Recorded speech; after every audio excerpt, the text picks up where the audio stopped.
Welcome to Being a Successful Leader with Carl Welty. Carl is a leadership pioneer with years of challenging leadership and consulting experience. Here's Carl with some valuable insights, practical and proven methods for being a successful leader. Greetings, Carl Welty here, your host for Being a Successful Leader, a 26-episode podcast, each episode 15 minutes to a half hour. And I've arranged the 26th episode around what I consider three imperatives of successful leadership. The first is being a skillful, self-aware leader. The second is one of having a sound strategy, formulating, executing a sound strategy, so you can move forward with your identity and in a logical direction. And the third and final is the importance of building a culture of commitment, so people want to follow that strategy, want to contribute. And those are the three. We're right in the middle of the series right now, and we're working on the building a sound strategy imperative. Today, the topic is conducting a situation analysis. We're using my strategic framework model to walk you through building a sound strategy, and that there are three dimensions. One is identity, who we are, why we exist, and the purpose, and then the core values, essential enduring beliefs we have based on key business ideas for guiding us every day with our actions and behavior. And then we're heading towards the direction. And direction is where we set off and have strategies, visions, strategies, and actions. And it's meant to be churning to change as situations change and you accomplish things and move on. So the identity is pretty timeless, whereas the direction is meant to be changed. You can visit past episodes to catch up or to review again. Do so by going to welty.com, my website, and clicking on the leadership resources, and then scroll down to the podcasts, and you'll see the current one listed, and then you'll see the more episodes, they call it. Just click on that, and you can tap into whatever you want. Also, you'll find my books there, and the book that really pertains to what we're talking about now is my Making and Fulfill Your Dreams as a Leader. And it's all about the strategic framework to walk you through how to develop a sound strategy. Makes a dynamite package if we talk about it here, and then you have the book for current reference. You'll have graphs and charts and things that we can't do here, and then you'll have it as an ongoing resource. Okay. So the importance of the situation analysis is that if you have your identity, you've got your home base, your terra firma all set, and you want to charge off, whether it's an organization as a whole or you're head of an individual department, entity in the organization. But you've got to get your bearings first. You just don't want to go charge off willy-nilly. And that's what the situation analysis is all about, which we described right now. It's a process to enable you and your leadership team to engage in quality thinking and interacting. And the whole purpose of this is to identify critical few areas of strategic focus, the critical few areas of strategic focus that will then lead you towards your building your vision, what I call I'll show you how to do it next time, a translatable, actionable vision. And then behind that, the resultant strategies and actions. Okay, here's the structure I recommend for the situation analysis. And it's all about, getting your bearings and just what is going on in our relative environment. It's about an environmental scan before you go charging off. Four main questions for a situation analysis. Number one is, what is our relevant external environment? And it's important that you start from the outside in any strategic planning effort. Otherwise, you become a bureaucracy. Aren't we great and everything? What do we want to do now? But you need to start out there with the external environment, just like we did when we defined your purpose. Remember, we started off with who are those clients, customers, users, and what do they find or could find of value or worth, versus just talking about what we do and how we do it. We want to know who they are and why we exist to serve them. So you start off with your external environment, and the effort is to identify the critical few areas of strategic focus. Critical few, and I mentioned that term throughout our building strategy here, because the whole thing about the sound strategy is focus, focus, focus. We're narrowing down, and then we start running. So the first one is what is going on out there in our relevant external environment. The second is, okay, so what are the critical areas of strategic focus out there? And then we turn to the internal relative environment, and that talks about the capability that you and your group have to constructively address these external opportunities, challenges, and threats. And then they may find their way into also a strategy that you'd want to erect. So it's a combination of both the external and internal, but you start with the external.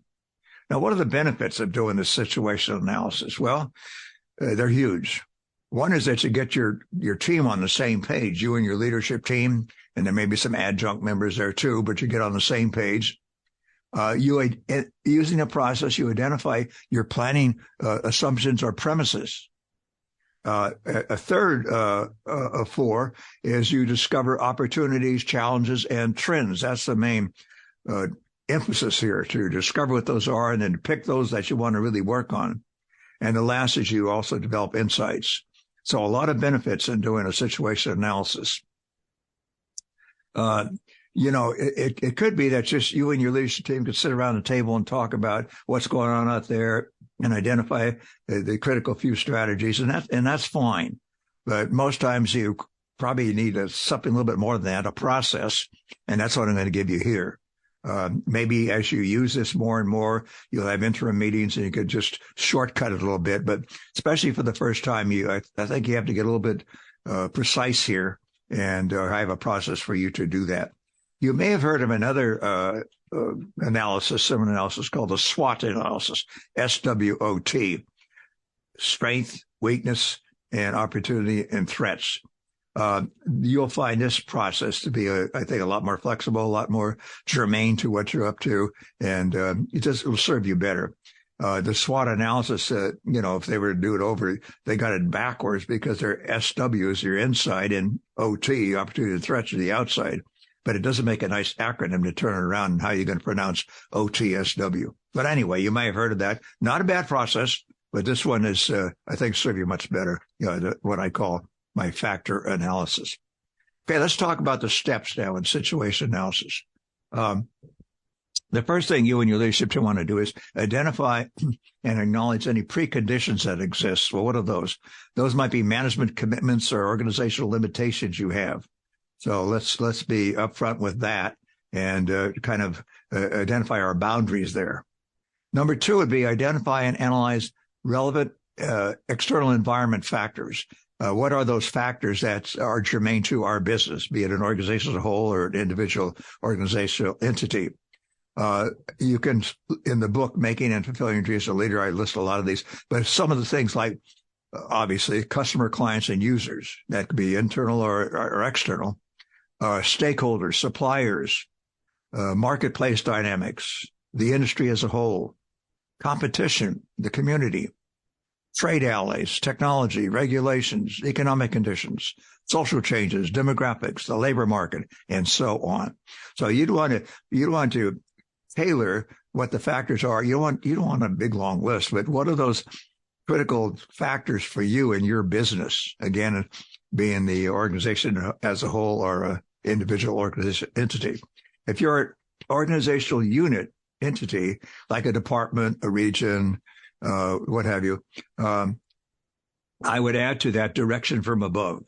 What kinds of directions are you getting from above? Because you want to align and contribute to support your organization as a whole, or the organization entity that you're reporting to. So in addition to those other factors, always include, if you're a organizational unit and not an organization as a whole, direction from above. And then you'd want to, after you identify and analyze relevant environmental factors, you want to gather data and analyze the data for the various factors. The good news about this is that you and your leadership team most times are pretty much aware, I find, about what's going on out there. It's a matter of having some quality dialogue to identify and analyze those factors, and then to draw from that your critical few areas of emphasis, strategic emphasis. So that may serve you well. It might also be that you need to gather intelligence on some of these factors, or maybe many of them. And a practice that I've followed that works quite well is, rather than just go on to a big investigative kind of thing, is to maybe make assignments ahead of time, or in the midst of your leadership team meeting, maybe defer it and somebody goes out and does some research, intelligence gathering, and make that person or people come back with a one at the maximum 2-page summary of what is going on in this particular factor that you've identified. So all your team is on the same page. So that's a little practice that may serve you very well. A 1-page summary, 2 at the most. Okay. So you identified the factors, you gathered intelligence, either as you sit around the table and talk about it, or maybe done some investigation and intelligence gathering. And now you have to decide on what just are those critical few areas of strategic focus. What I recommend, a little process here, is just take flip chart paper, tape it to the wall, and label each with the factors. Let's say you've identified 6 factors in your relevant environment, external factors, and then have conversations about each, and then start listing in a phrase or a sentence the challenges, opportunities, and trends. That's what you're looking for. What are those challenges, opportunities, and trends for this factor and that factor and the other factor? And you start listing those on a sheet of flip chart paper. Okay. You'll come back to them later. And so that's a good process. You could divide it up if you want. You could, let's say you have 8 factors, and 2 people take this, 2 people take that, and so forth, or they go off and they do some good thinking, and then come back to the group, and the group can then add or delete from their list. So you can divide it up too. Most times, if the group is small enough, I like the idea of all huddling together, and we can benefit from each other's thinking as we go along. So you don't want any more than maybe a half a dozen of these critical few areas of strategic focus, because later on you'll be coming up with strategies for them and so forth, and you got to make it a manageable load here.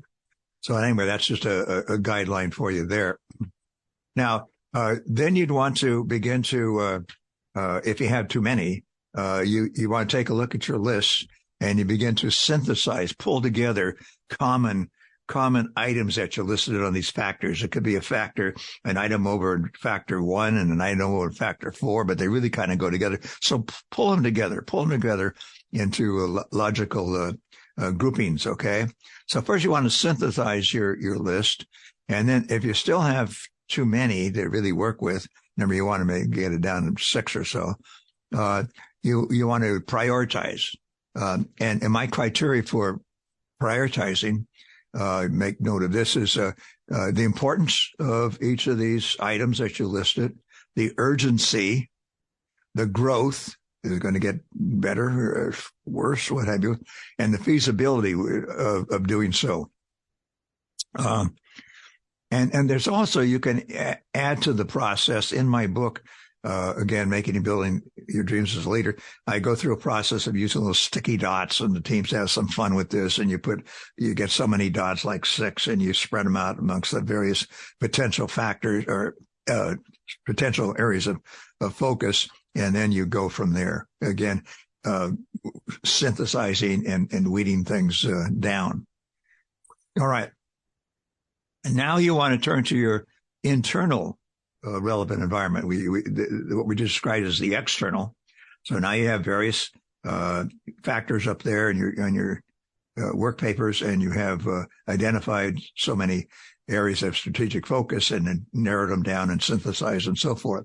So when you look at your internal environment. This is your current capability of being able to address these external factors that you've in the areas of focus that you've identified. I use 4 blocks, if you will, in analyzing your internal capability. One is sound strategy. To what degree do we have that's what we're talking about, is a strategy to address these sorts of things. Do we need to work on that at all? Another is a structure. This is your organizational units and teams, for example, work groups, organizational design. Sound strategy, structure. Another one is systems. These are your processes, your procedures, and that sort of thing. Do we need any work in that particular area? And the last one is your workforce capability, your normal workforce, supplemental workforce, what have you. Sound strategy, structure, systems, workforce capability, I find to be a good way of taking a look at your internal capability to address those external opportunities, challenges, and trends. Consider adding to your existing list of external critical areas if any of these internal needs warrant it. So when you're finished, you may have, let's say, 5 external areas of focus and 1 internal. Okay, so there's a mix there. But do the external first and then come back and say, to what degree are we ready? All right, very solid process there. And again, you'll maybe find your own ways of improving it and shortcutting it and that sort of thing. Don't shortcut it too much, though, because it's really important that you and your leadership team have this quality thinking and interacting to come up with this before you go charging off into your direction. All right. So next time, and these episodes come out every Tuesday. Next time, we'll look at crafting what I call a translatable, actionable vision. Because what you're going to do is you take these areas of critical focus that you identified and we turn them into what I call vision elements.